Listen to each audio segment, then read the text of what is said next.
Olá, sou o professor Edmir Roberto Bonora, mestrando do ProF UFSCar, turma 7, 2026.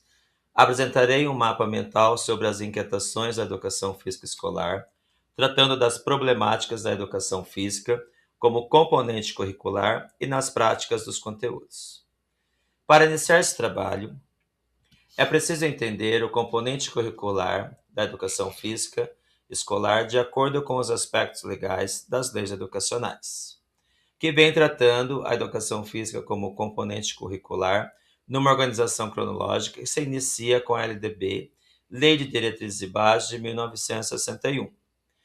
Com a Lei 4024, no artigo 22,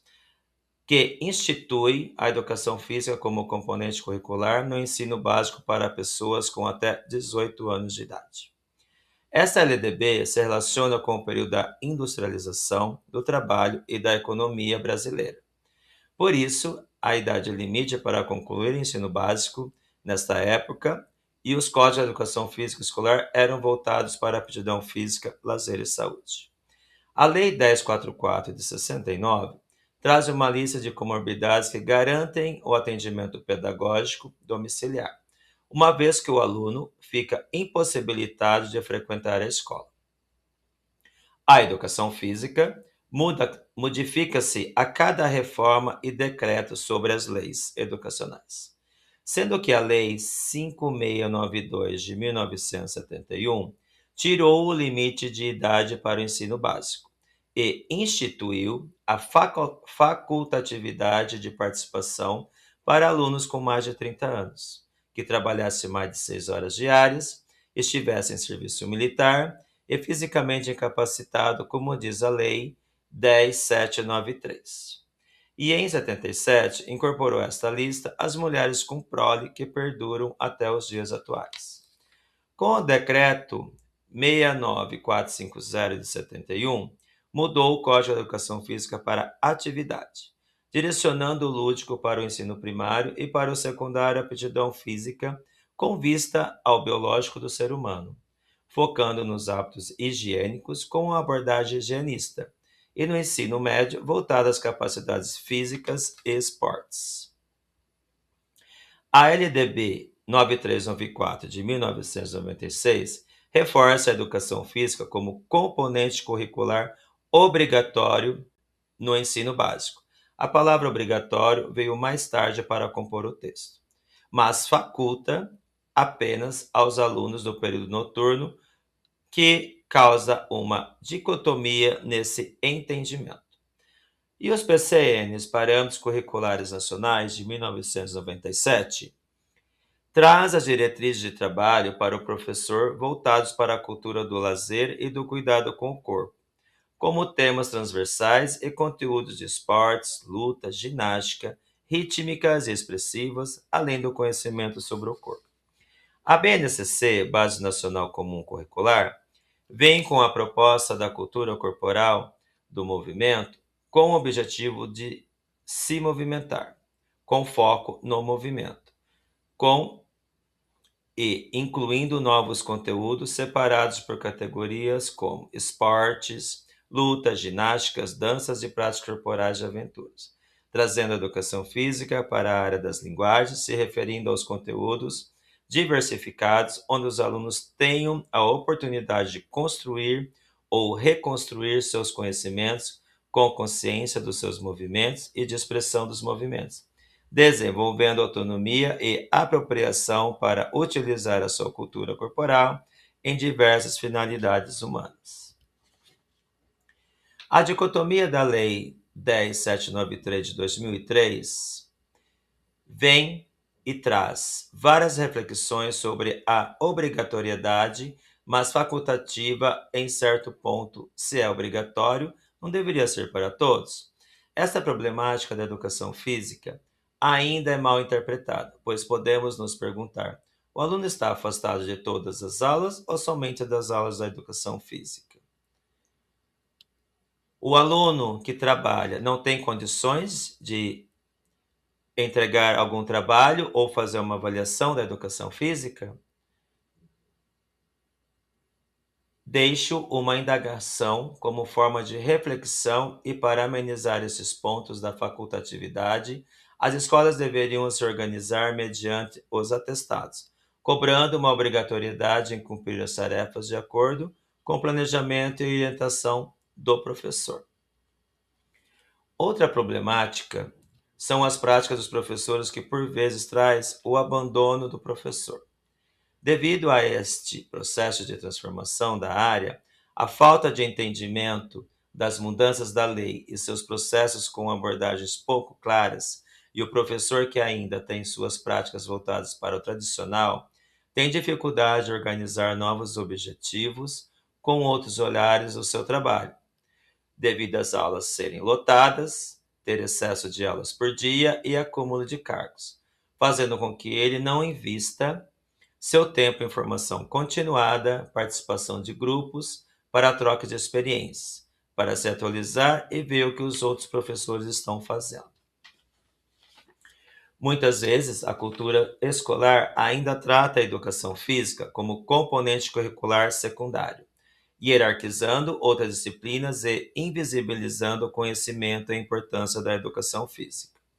fazendo com que o professor se sinta inferior, mascarando suas capacidades e outras funções na escola, mascarando a sua importância nesse contexto escolar, criando o estereótipo como aula vaga. Com a abordagem renovadora, o professor traz e resgata a importância do conhecimento da educação física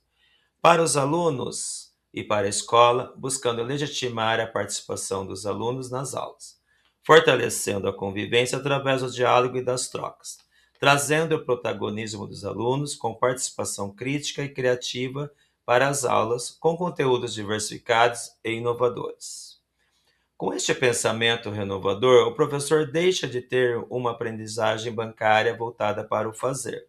que prioriza o realizar corporal com repetições e valorização dos movimentos corporais, sem uma perspectiva de saber. É o fazer pelo fazer, sem diálogo com a teoria, sem o processo de construção do conhecimento.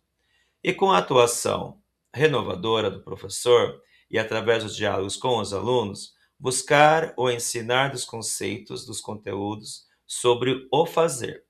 traçando e codificando as teorias e relacionando-as com os movimentos práticos, numa estratégia de transformação da prática. Um dos pontos que dificultam o direito da aprendizagem e a melhor forma de trabalho do professor são as indisciplinas e o afastamento dos alunos, uma vez que se esbarram em vários contextos, como a lei que faculta a participação pelos motivos citados, deslegitimando sua importância, e a própria organização do ensino regular, que coloca as aulas em contraturno, dificultando o acesso dos alunos devido a transporte e horários sem planejamentos. A indisciplina e o abandono dos alunos em aula muitas vezes é culpa do professor, que não se organiza com novos conteúdos, trazendo os mesmos conteúdos pela repetição, desestimulando os alunos, com esportes que visam o mais habilidoso, só com protagonismo de alguns, evidenciando o insucesso, a vergonha, a frustração dos alunos mais habilidosos, fazendo com que esses prefiram ficar sentados sem oportunidades reais e adequadas nas atividades, muitas vezes carregando estereótipos e preconceitos, resultando num bullying social, trazendo à tona a falta de respeito entre os alunos e professor, com violência verbal ou física que atrapalha a convivência e os objetivos das aulas. O esporte é um dos pilares dos conteúdos dos professores de educação física. Mas, quando o professor traz o esporte pelo esporte somente, causa também o abandono do aluno nas escolas, nas aulas. A abordagem esportivista tem muito prejuízo de aprendizagem, pois evidencia os melhores e os mais habilidosos em detrimento dos menos habilidosos, ainda mais trazendo para o contexto escolar o alto rendimento do esporte, visando as técnicas dos movimentos. O esporte na escola deve ser tratado sem o conceito hegemônico, trazer novas práticas, diversificar os conteúdos para que não ocorra ou gere a frustração, o insucesso, a insegurança na maioria dos alunos quando as aulas visam a aptidão física. Mas, quando o professor traz o esporte no contexto pedagógico, ele ressignifica o esporte, dá sentidos e traça objetivos que visam a inclusão de gêneros. No trabalho coeducativo, com ludicidade de mini-jogos, valorizando todos os alunos, estimulando que eles façam cada vez mais, incluindo os alunos com deficiência, seja ela qual for, trazendo esses alunos para dentro das aulas e das atividades de forma que todos se ajudam e cooperam para o sucesso de todos. Falando sobre essa prática do esporte pedagógico, que visa a oportunização da participação de todos, as questões de gêneros é um ponto que muitas vezes causam o abandono das meninas nas aulas. O professor deve estar ciente que as aulas devem ser para todos, independente de gênero ou sexo biológico. Mostrar para todos, através das significações em rodas de conversas, que os corpos são generificados pela sociedade, que há diversidade de gênero, não se limitando apenas no binário masculino e feminino. É importante trazer a representatividade feminina para o contexto das aulas práticas, do seu protagonismo, com novas formas de jogar com os meninos, onde todos se reconheçam no mesmo espaço, nas mesmas funções, valorizando cada um, cada jogada, cada ponto, numa forma de buscar a conscientização de todos dentro e fora da escola.